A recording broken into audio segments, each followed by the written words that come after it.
Seja muito bem-vindo à Batista Vila Formosa, uma igreja que existe para adorar a Deus e cuidar de pessoas. Eu sou o pastor Gabriel Porto e no estudo dessa semana eu vou dar continuidade à matéria que nós estamos estudando, que é a Bibliologia do Antigo Testamento. No estudo da semana passada eu falei sobre os 5 primeiros livros da Bíblia, o Pentateuco.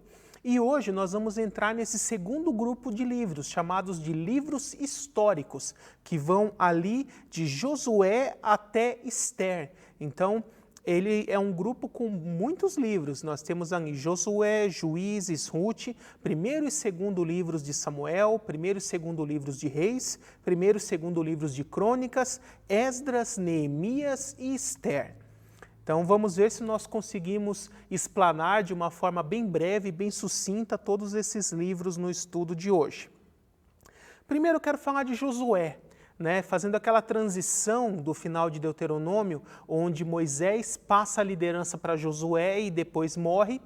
Então no livro de Josué nós já temos aquele povo que está às margens do Jordão, prestes a atravessar o Jordão para poder tomar a terra prometida, liderados por Josué. E aí do capítulo 1 até o capítulo 7, nós temos toda essa preparação do povo, a travessia do Jordão, ali no capítulo 3, e essa preparação para a tomada de Jericó, que era uma das principais cidades ali de Canaã. Até que o povo consegue, por aquele sinal milagroso de Deus, causar um grande terremoto e derrubar as muralhas, e o povo de Israel toma Jericó. E nós temos ali no capítulo 7 o pecado de Acã de ter tomado ali uma capa e bens dos cananeus que Deus tinha proibido, que tudo deveria ter sido queimado e destruído, e por conta disso ele e toda a sua família são mortos. Depois, dos capítulos 8 a 12, nós temos as conquistas de várias outras cidades. E dentro ali no capítulo 10, versos 12 a 14, nós temos um evento muito interessante, onde eles estavam numa batalha que estavam demorando muito e o sol estava se pondo e se anoitecesse o exército inimigo ia conseguir fugir. Então Josué ele ora a Deus pedindo para que o sol e a lua parassem. É importante nós entendermos isso, porque algumas pessoas pegam esse texto numa leitura extremamente literal e tentam dizer que então é o sol que se move, a lua que se move, a lua se move sim no caso, mas que é o sol que giraria em volta da terra e não o contrário. Lembre-se que a Bíblia ela sempre vai narrar pela perspectiva humana. Josué, com o conhecimento que ele tinha na época, ele fez aquele pedido. E os homens daquela época pensavam que era o sol que se movia em volta da terra. E é lógico, Deus, conhecendo todas as coisas, entendeu o que ele queria dizer e que ele queria que o dia permanecesse claro por mais tempo. Então, na verdade, o que parou foi a terra, não foi o sol. Mas esse tipo de leitura não pode ser levado extremamente literal. O importante aqui é que Deus, por um ato milagroso, fez com que o dia ficasse claro por quase 24 horas ininterruptas, para que o povo de Israel pudesse conseguir vencer essa batalha. Depois nós temos ali dos capítulos 13 ao 22 a divisão das terras, as partes da terra de Canaã que ficaram para cada uma das 12 tribos. Algumas tribos tiveram um território contínuo e outros tiveram um território subdividido em duas partes. Uma a um lado do Jordão e a outra do outro lado, uma a leste e outra a oeste. Tá? E ali nós temos também no capítulo 13 a descrição das terras que não foram conquistadas, terras que os hebreus não conseguiram tomar e preferiram desistir de tomar aquelas terras e continuar convivendo com os cananeus que ali habitavam, contrariando a vontade de Deus e a orientação de Deus, que era de poder eles tomarem toda a terra, expulsarem todos os povos inimigos. Isso é muito importante nós observarmos. Depois, nos livros seguintes, o povo sofre muito por causa desses povos estrangeiros que ficaram ali e se tornaram ameaças para o povo de Israel. E então, os capítulos finais, capítulos 23 e 24, nós temos ali a despedida e a morte de Josué. E é muito importante nós entendermos ali uma frase que Josué diz no finalzinho do livro, que diz assim: eu e a minha casa serviremos ao Senhor. É muito comum pessoas utilizarem essa frase fora de contexto, achando que ela é um tipo de promessa, que se eu me converto, toda a minha casa irá se converter e servir a Deus também. Não foi isso que Josué quis dizer. O que Josué fez, ele estava reunindo todo o povo, já tinham tomado toda a terra que haviam se proposto a ocupar, e então Josué fala assim: agora que nós estamos na terra, vocês precisam decidir a quem vocês vão servir. Ao Deus de Israel, ao Deus único verdadeiro, ou aos deuses falsos dos cananeus. E então Josué, ele adianta e se diz: olha, vocês têm que escolher a quem vocês vão servir, mas desde já eu adianto a vocês que eu e a minha casa serviremos ao Senhor. Ou seja, que eu e a minha casa já estamos decididos que iremos servir a Deus. Tá? É isso que o texto diz. Tentar aplicar esse texto como uma promessa é tirá-lo de seu contexto original. E depois que o povo já estava na terra, né, Josué morre, não foi preparado nenhum líder para liderar sobre todo o povo após a morte de Josué. E quando Josué morre, nós entramos num período chamado de período teocrático, também conhecido como período dos juízes, em que Deus, em cada época, em cada geração, vai levantando pessoas para serem líderes locais sobre algumas tribos de Israel. Nenhum líder, talvez até com a exceção de Samuel, foi juiz sobre todo Israel ao mesmo tempo. Todos os outros, eles foram líderes locais, liderando aos poucos, em apenas regiões de Israel. Ao todo, o livro de Juízes nos fala de 3 juízes. São eles Otniel, Eude, Sangar, Débora, Gideão, Tolá, Jair, Jefté, Ibsã, Elon, Abdom, Sansão e, por último, Samuel.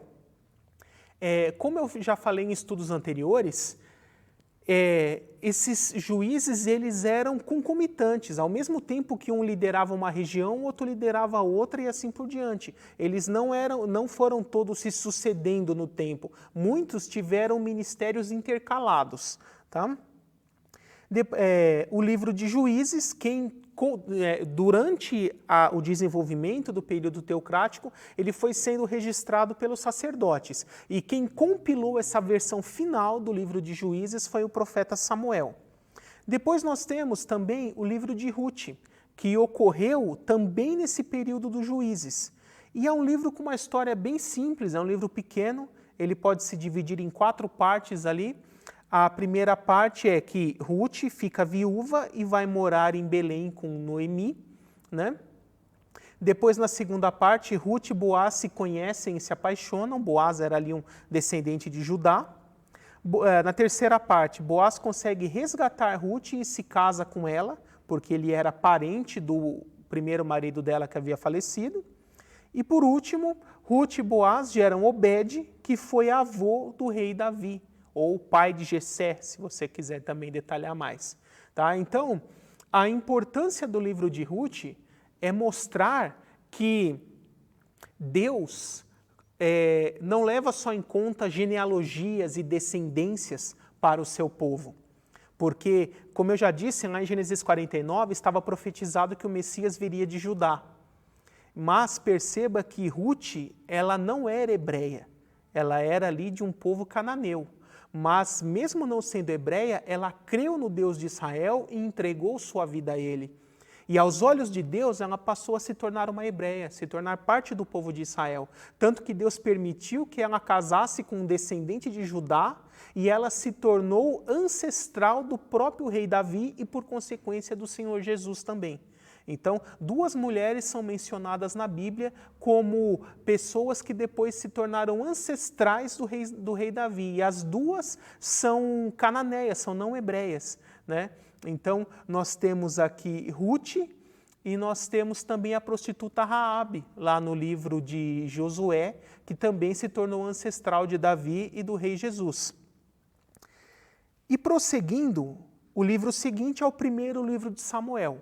É importante nós observarmos que na Bíblia judaica é um livro só, não é primeiro e segundo Samuel. Quem fez essa divisão em duas partes foi foi Agostinho, por volta do século IV, né, Agostinho de Hipona. Mas os judeus têm como um livro só. Então ele separou em duas partes, a história até a morte de Saul, que é antes de Davi ser rei, e a história de quando Davi assume o trono para frente como 2 Samuel.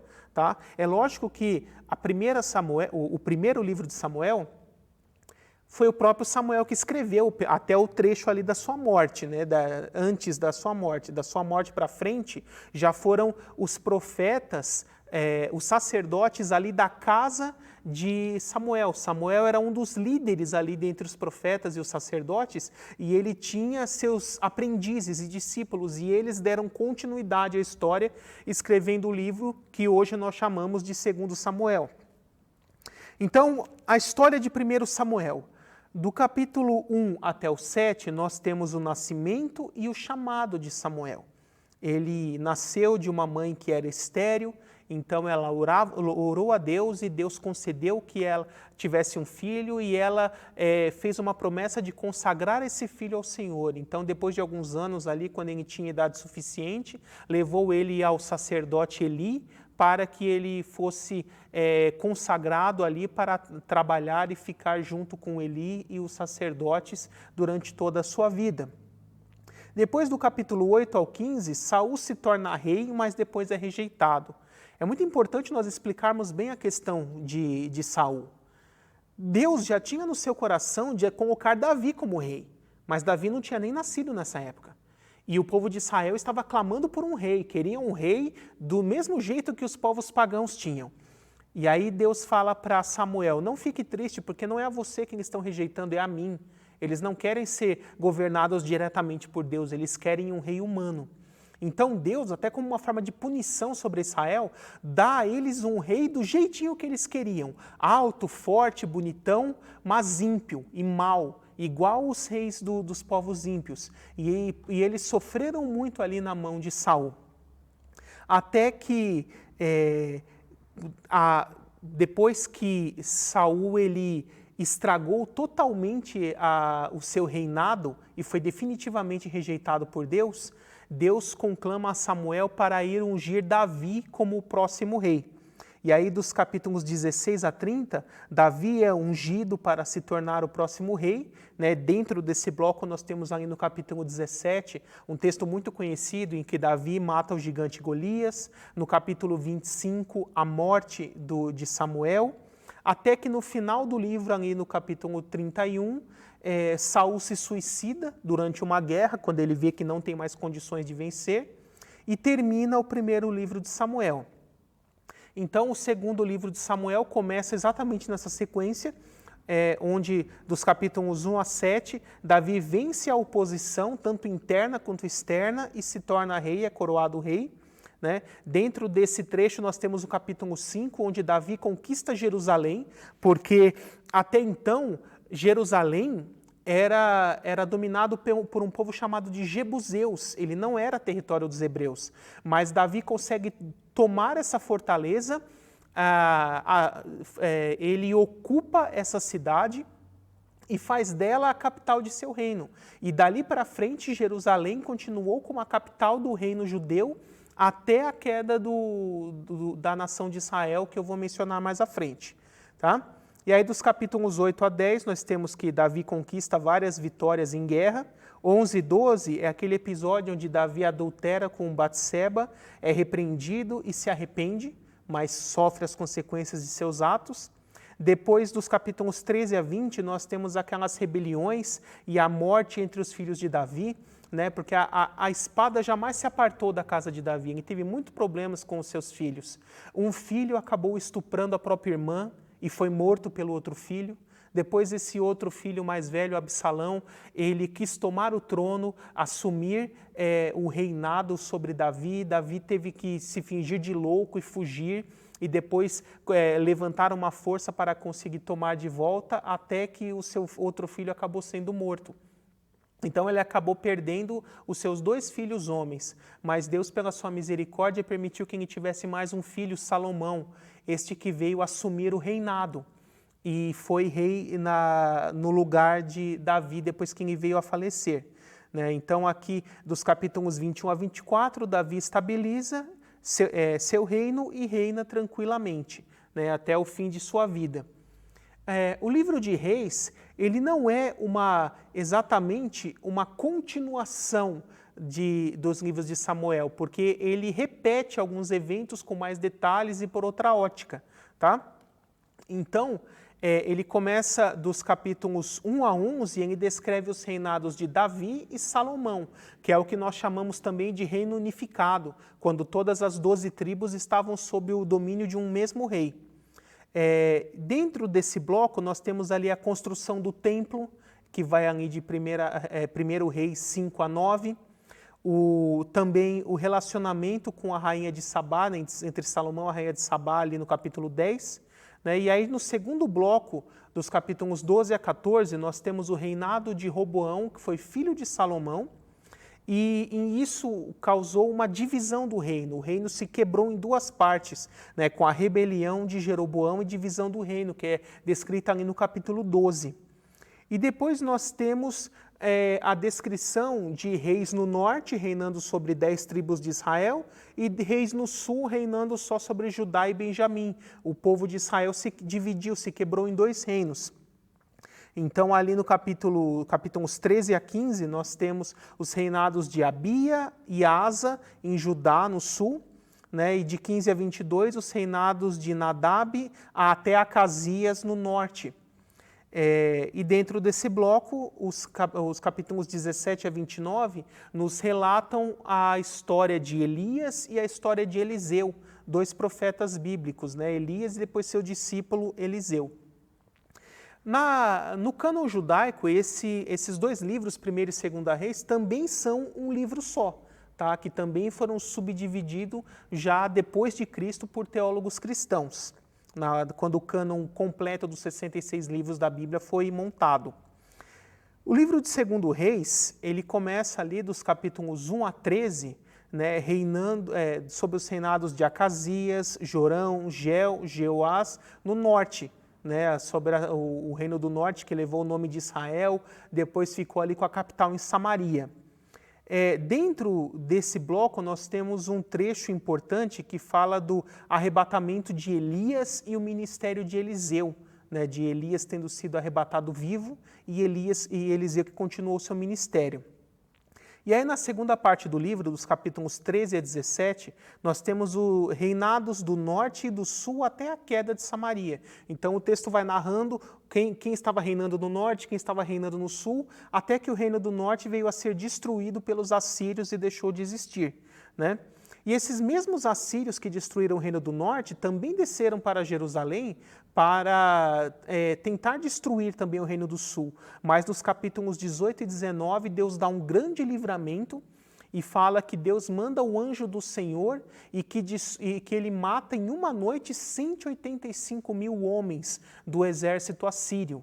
E quando Senaqueribe, que era o líder, acorda de manhã e sai de sua tenda, praticamente está todo mundo morto, só tem ele. E aí ele pega o seu cavalo e vai embora, e assim Jerusalém é livrada.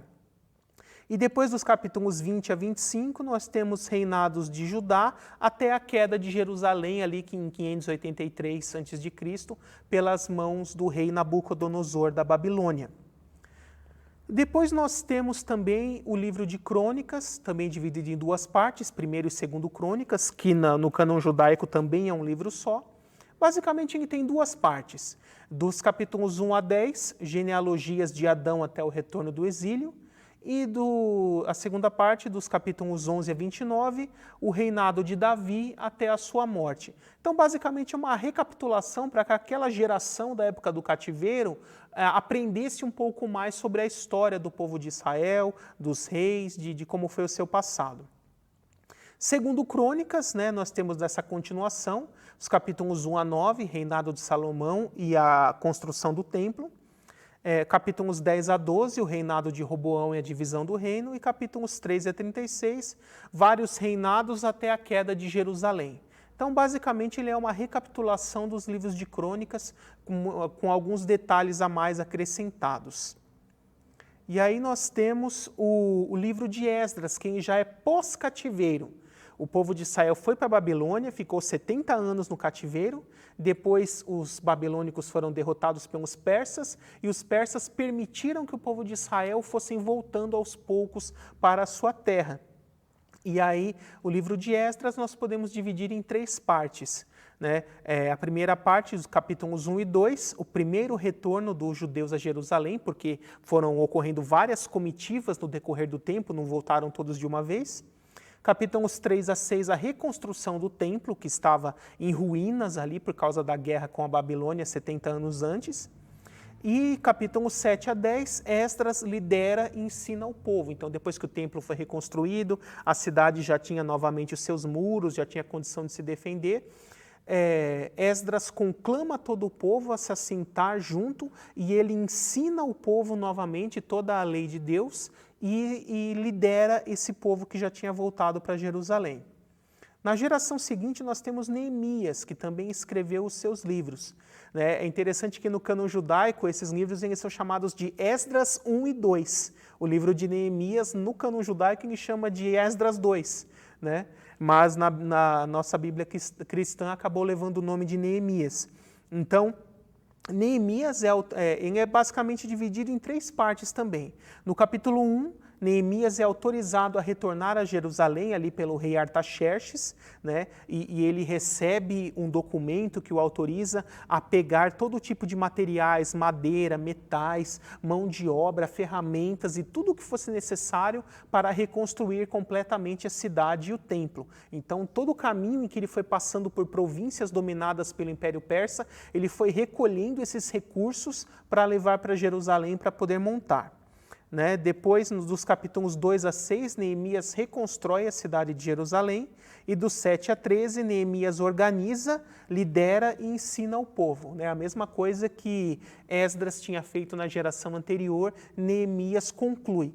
Ele consegue concluir essa reconstrução do templo, reconstrução da cidade de Jerusalém, e ele também se torna um líder e ensina novamente para essa geração a lei de Deus e como eles deveriam viver em comunidade. E ali nós podemos dizer que Judá ou a Judéia se levanta novamente como nação. Tá? E por último, dos livros históricos, nós temos o livro de Ester, que já vai ocorrer depois da época de Neemias, né? Mas dentro dos limites do Império Persa e não na terra de Israel. Então nós podemos dividir o livro de Ester em 6 partes. O capítulo 1 e 2 é a primeira parte, em que Ester acaba se tornando rainha da Pérsia. Depois, no capítulo 3, Amã tenta exterminar os judeus, o povo judeu. Na parte 3, que é os capítulos 4 e 5, Ester intercede pelo povo perante o rei. Né? Na parte 4, capítulos 6 e 7, Amã é humilhado e acaba sendo enforcado. Então, Amã tinha elaborado um plano para que o próprio rei assinasse uma lei, um decreto autorizando as pessoas em um determinado dia a matar os judeus, enganando o rei. E depois que o rei já tinha assinado, ele percebeu que tinha sido enganado, mas não tinha como voltar atrás. Então ele fez um outro decreto dizendo que os judeus poderiam se defender e matar aqueles que os atacassem nesse dia e que eles não seriam responsabilizados por essas mortes. Então os judeus se armaram, se defenderam e nesse dia eles conseguiram se defender e não foram exterminados. E o próprio Amã acabou sendo enforcado na forca que ele mandou construir para Mardoqueu, que era o tio ali de Ester que cuidava dela. Então, na quinta parte, capítulos 8 e 9, o plano de Amã falha e os judeus sobrevivem. E na última parte, que é o capítulo 10, Mardoqueu se torna governador.